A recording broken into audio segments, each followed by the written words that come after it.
Good evening, all. Welcome to Sri Satya ELT. Again, we met in our video after 10 days. దాదాపు 10 రోజులు gap వచ్చింది. ఇంతకుముందు మనం parts of స్పీచ్ని complete చేసాం. ఆ తర్వాత లేటెస్ట్గా పంపించినటువంటి వీడియోలో నేను మీకు చెప్పాను, చాలామంది అడుగుతున్నారు, గ్రామర్ కన్నా మాకు ఈ రెగ్యులర్ లైఫ్లో డైలీ లైఫ్లో ఉపయోగించేటువంటి స్పోకెన్ వర్డ్స్ని పరిచయం చేయమని, నేర్పించమని వాళ్ళు చాలామంది అడిగారు. తప్పకుండా నేను అలా చేస్తాను అని చెప్పేసి నేను మీకు లేటెస్ట్ వీడియోలో చెప్పడం జరిగింది. సో ఇప్పుడు ఈ రోజు నుంచి నేను మీకు కొన్ని పదాలని పరిచయం చేస్తాను. సరే, గ్రామర్ని కొద్ది రోజులు పక్కన పెడదాం, గ్రామర్ క్లాసెస్ని పక్కన పెడదాం. ఆ గ్రామరు నేర్చుకోవడం, ప్రాక్టీస్ చేయడం అనేటువంటి తర్వాత సో చాలామంది అడిగినట్టుగా మనం కొన్ని ఈ స్కిల్స్ని పెంచుకోవడం కోసం ఈ స్పోకెన్ వర్డ్స్ నేర్చుకోవడానికి ప్రయత్నం చేద్దాం. ఈ రోజు నుంచి ఈ వీడియో నుంచి మీరు ఏం చేయాలంటే, అందరూ రెగ్యులర్గా ఈ పదాలని నేర్చుకుంటూ మీ డైలీ లైఫ్లో ఉపయోగిస్తూ ఎవరితోనైనా మాట్లాడటానికి ప్రయత్నం చేస్తూ 1-4 సార్లు వీటిని ప్రాక్టీస్ చేసినట్టయితే తప్పకుండా ఒక కొన్ని రోజుల తర్వాత డెఫినెట్గా మీరు ఈ పదాలని ఈ స్పోకెన్లో మీరు ఉపయోగించడానికి అవకాశం ఉంటుంది. కాన్ఫిడెన్స్ లెవెల్స్ పెరుగుతాయి. మీకు ఆటోమేటిక్గా మీరు ఒక 40-50% ఇంగ్లీష్ని మాట్లాడటానికి అవకాశం ఉంటుంది. So because of learning these grammar words, and grammar words అని నేను చెప్పను, స్పోకెన్ వర్డ్స్.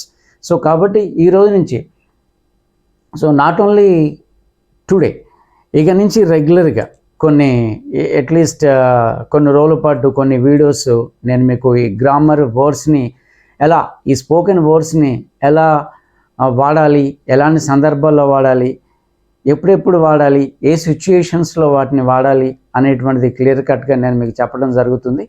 సో మీకైతే అర్థమైంది అని అనుకుంటున్నాను. మీరు తప్పకుండా ఒక డైలీ ఒక నోట్బుక్ మెయింటైన్ చేయండి, వీటన్నిటిని రాసుకుంటూ వీటిని ప్రాక్టీస్ చేయడానికి ప్రయత్నం చేయండి. సో ఫస్ట్ మనం ఈరోజు కొన్ని స్పోకెన్ వర్డ్స్ని నేర్చుకుందాం.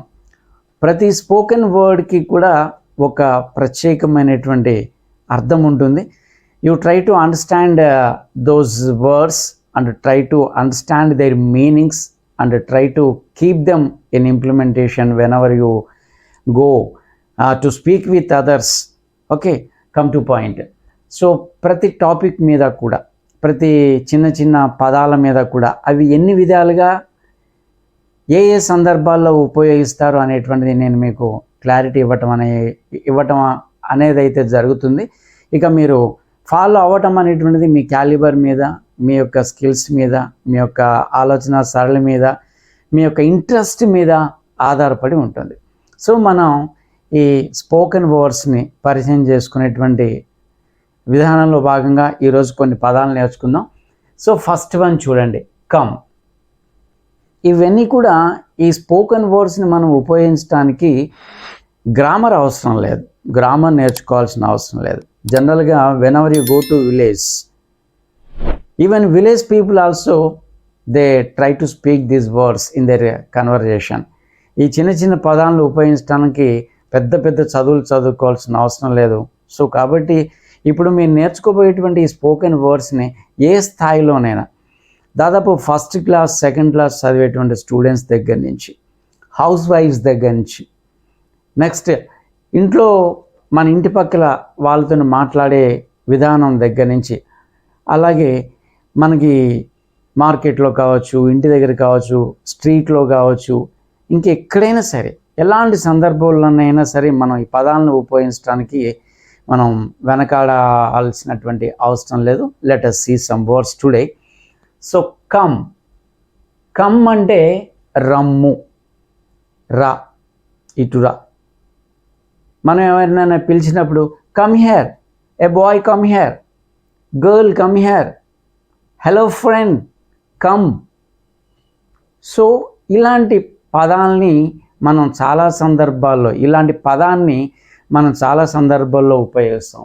కమ్ అంటే రమ్ము, రా, వచ్చుట, ఇలా మనం చెప్పుకోవచ్చు. Next come in. Come in లోపలికి రమ్ము. కమ్ ఇన్, లోపలికి రమ్ము. So whenever you are inside the house or whenever you are inside the room, when you see somebody outside the door, automatically you can ask that person to come inside. రెగ్యులర్గా మనం అంటాం కదా, లోపలికి రా అని చెప్పేసి అంటాం కదా. ఎవరైనా వచ్చి గుమ్మం ముందు నిలబడతారు, ఎవరైనా వచ్చి గేటు ముందు నిలబడతారు. అప్పుడు జనరల్గా మనం వాడేటువంటి పదం కమ్ ఇన్ అని చెప్పేసి అంటాం. అంటే ఈ కమ్ ఇన్ అనేటువంటిది లోపలికి రమ్ము. తర్వాత కమ్ ఇన్సైడ్, కమ్ ఇన్సైడ్, లోపలి వైపుకు రమ్ము. కమ్ ఇన్కి కమ్ ఇన్సైడ్కి తేడా ఏమిటి అని అంటే, కమ్ ఇన్ అంటే ప్రెమిసెస్లోకి రమ్ము, ప్రెమిసెస్లోకి రా అని అర్థం. కమ్ ఇన్సైడ్ దీని అర్థం ఏంటంటే లోపలి వైపుకి, అది ఇల్లు కావచ్చు, ఒక గది కావచ్చు, లేకపోతే ఒక హట్ కావచ్చు, ఒక ఆఫీస్ కావచ్చు, వేరెవర్ దట్ ఈస్. ఎక్కడైతే నువ్వు లోపల ఉంటావో బయట ఉన్నటువంటి వ్యక్తిని లోపలికి రా అని అనటానికి కమ్ ఇన్సైడ్, లోపలి వైపుకు రమ్ము అని చెప్పేసి అంటాము. కమ్ హియర్, కమ్ హియర్, ఇక్కడికి రమ్ము, ఇక్కడకు రమ్ము. Come here. A boy come here, come to me, నా దగ్గరికి రా. గర్ల్ కమ్ హియర్, నా దగ్గరికి రా, నా వద్దకు రా అని ఇలాంటి మీనింగ్లో మనం కమ్ హియర్ అనేటువంటి పదాన్ని మనం ఉపయోగిస్తాం. So come, come in, come inside, come here. So ఈ విధంగా మనం రకరకాలైనటువంటి భావాలతోని ఈ కమ్ అనేటువంటి పదాన్ని ఉపయోగించవచ్చు. నెక్స్ట్ ఇక్కడ గో. గో అంటే వెళ్ళు, వెళ్ళు, వెళ్ళిపో. ఈ మీనింగ్లో మనం గో అని చెప్పేసి వాడతాం. గో వెళ్ళు. గో దేర్, అక్కడికి వెళ్ళు. గో దేర్ ఇట్స్ ఒక చిన్నగా కమాండింగ్ వర్డ్. Go there. ఎవరినైనా అనొచ్చు, ఏ వ్యక్తినైనా మనం గో దేర్ అని చెప్పేసి అనొచ్చు. సో గో దేర్, అక్కడికి వెళ్ళు. గో అవుట్, బయటకు వెళ్ళు. గో అవుట్, బయటకు వెళ్ళు అంటే మనం ఉన్న ప్రదేశం నుంచి ఒక వ్యక్తిని బయటకు వెళ్ళు అని చెప్పటానికి గో అవుట్ అని చెప్పేసి అంటాం. అంటే గో అవుట్ అనేటువంటిది అది కమాండింగ్లో, అంటే నీకు ఇష్టం లేని సందర్భంలో గో అవుట్, బయటికి వెళ్ళిపో అన్న సందర్భంలో వాడవచ్చు. లేదంటే మన జనరల్ కండిషన్లో కూడా గో అవుట్ అని అనవచ్చు. యూ ప్లీజ్ గో అవుట్, దయచేసి బయటకు వెళ్ళు. ఆ సందర్భంలో కూడా మనం గో అవుట్ అనేటువంటి పదాన్ని ఉపయోగించవచ్చు. అలాగే గో అవుట్ సైడ్, వెలుపలికి వెళ్ళు. ఆల్మోస్ట్ ఆల్ ఈ రెండు ఒకే విధంగా మనం ఉపయోగించవచ్చు. Go out, go out side. అంటే ఈ గో అవుట్ సైడ్ అనేటువంటిది నీ ప్రెమిసెస్ నుంచి దూరంగా వెళ్ళు, నీ పరిధి నుంచి దూరంగా వెళ్ళు అని చెప్పటానికి, ఎదుటి వ్యక్తికి చెప్పడానికి మనం గో అవుట్ సైడ్ అనేటువంటి ఈ పదాన్ని ఉపయోగించవచ్చు. గో అవుట్, బయటకు వెళ్ళు. గో అవుట్ సైడ్, వెలుపలికి వెళ్ళు. So go, go there, go out, go side. ఇక నెక్స్ట్ స్టాండ్. స్టాండ్ అంటే అది తెలిసినటువంటి విషయమే. స్టాండ్ అంటే నిలబడు. ఎవరైనా మనం ఉపయోగించవచ్చు ఈ పదాన్ని. జనరల్గా చదువుకొని వాళ్ళు కూడా ఈ పదాలని వాడుతూ ఉంటారు. ఈ పదాలని వాడటానికి మనం ఎక్కువ చదువులు, ఎక్కువ విద్య అంత అవసరమేం లేదు. ఇవన్నీ చెప్పాను కదా, స్పోకెన్ వర్డ్స్లో మనం రెగ్యులర్గా ఉపయోగించేటువంటి పదాలని, వీటినే మనం కంటతా పట్టి, లేదంటే వీటిని మనం ప్రాక్టీస్లో ఉంచుకొని ఎదుటి వ్యక్తులతో మన ఇంగ్లీష్లో కన్వర్జేషన్ని చేయొచ్చు, నేర్చుకోవచ్చు. సో స్టాండ్, స్టాండ్ అంటే నిలబడు. స్టాండ్ హియర్, ఇక్కడ నిలబడు. స్టాండ్ హియర్, ఇక్కడ నిలబడు. సో ఒక వ్యక్తిని ఏమంటాం? కమ్, స్టాండ్ హియర్, ఇక్కడ నిలబడు అని మనం ఒక ప్లేస్ని, ఒక పర్టికులర్ ప్లేస్లో ఒక వ్యక్తిని నిలబడు, ఉండు అని చెప్పడానికి స్టాండ్ హియర్ అని చెప్పేసి అనొచ్చు. అలాగే స్టాండ్ దేర్ అక్కడ నిలబడు. హియర్ అంటే ఇక్కడ, దేర్ అంటే అక్కడ. స్టాండ్ హియర్ ఇక్కడ నిలబడు, స్టాండ్ దేర్ అక్కడ నిలబడు.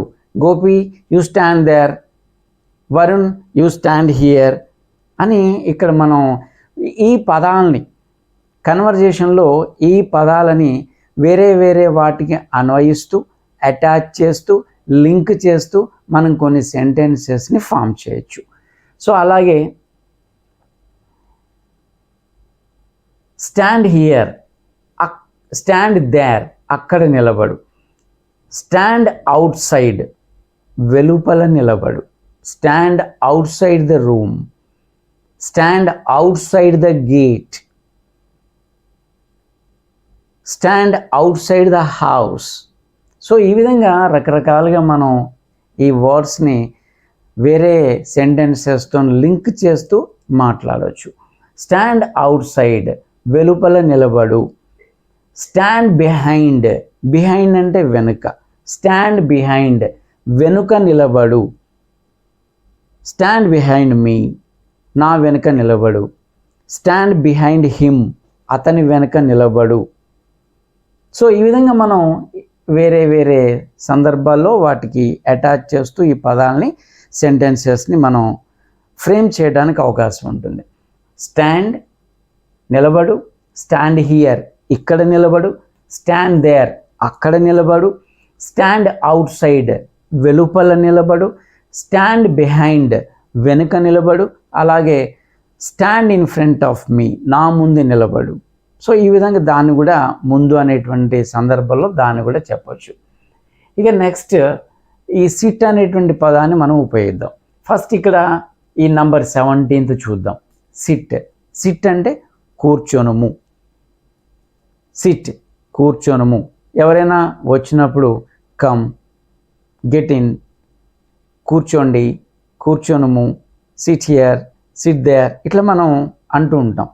సో ఈ సిట్ అనేటువంటి పదానికి అర్థం ఏంటి? కూర్చొనుము. దీన్ని సిట్ హియర్ ఇక్కడ కూర్చొనుము అంటే మనం ఒక పర్టికులర్ ప్లేస్ చూపించి, ఒక పర్టికులర్గా ఒక ప్రదేశాన్ని చూపించి, ఖచ్చితమైనటువంటి ప్రదేశాన్ని చూపించి యు కమ్ సిట్ హియర్ ఇక్కడ కూర్చో అనేటువంటి సందర్భంలో మనం ఒక ప్లేస్ని ఇన్సిస్ట్ చేస్తూ దీన్ని చెప్పచ్చు. సిట్ హియర్ ఇక్కడ కూర్చొనుము, సిట్ దేర్ అక్కడ కూర్చొనుము, కమ్ సిట్ హియర్ ఇక్కడ రా నా దగ్గర కూర్చో, కమ్ గో సిట్ దేర్ అక్కడ కూర్చో అని మనం ప్లేస్ని ఇండికేట్ చేసినప్పుడు ఒక ప్రదేశాన్ని సూచిస్తూ ఇక్కడ కూర్చో అంటే సిట్ హియర్, అక్కడ కూర్చొనుము అంటే sit there. So next sit down కింద కూర్చొనుము, సిట్ ఆన్ ద ఫ్లోర్ నేల మీద కూర్చొనుము. సో ముఖ్యంగా సిట్ డౌన్ కింద కూర్చొనుము అంటే నేల మీద కూర్చో అని చెప్పాల్సి వచ్చినప్పుడు సిట్ డౌన్ అనవచ్చు. సో అలాగే సిట్ అవుట్ సైడ్ బయట కూర్చొనుము, sit outside the room, you please sit outside the house ఇంటి బయటకి వెళ్ళి కూర్చొనుము. సో ఈ విధంగా మనం ఈ నంబర్ ఆఫ్ వర్డ్స్ని ఈ విధంగా ప్రాక్టీస్ చేస్తూ మనం కొన్ని విషయాలను నేర్చుకోవచ్చు ఇంగ్లీష్లో. సో ఈరోజు మనం కొన్ని ఇక్కడ నేర్చుకున్నాము. వీటిని ప్రాక్టీస్ చేయండి. తప్పకుండా మీ డైలీ లైఫ్లో మాట్లాడటానికి ప్రయత్నం చేయండి. వీటిని ప్రాక్టీస్ చేస్తూ కొత్త కొత్త సెంటెన్సెస్ని రాయడానికి ప్రయత్నం చేయండి. మరొక వీడియోలో మరికొన్ని పదాలని స్పోకెన్ వర్డ్స్ని తప్పకుండా నేను మీకు పరిచయం చేస్తాను. అందరూ సబ్స్క్రైబ్ చేసుకోండి. మీ కామెంట్ని కామెంట్ని పోస్ట్ చేయండి. అందరూ లైక్ చేయండి.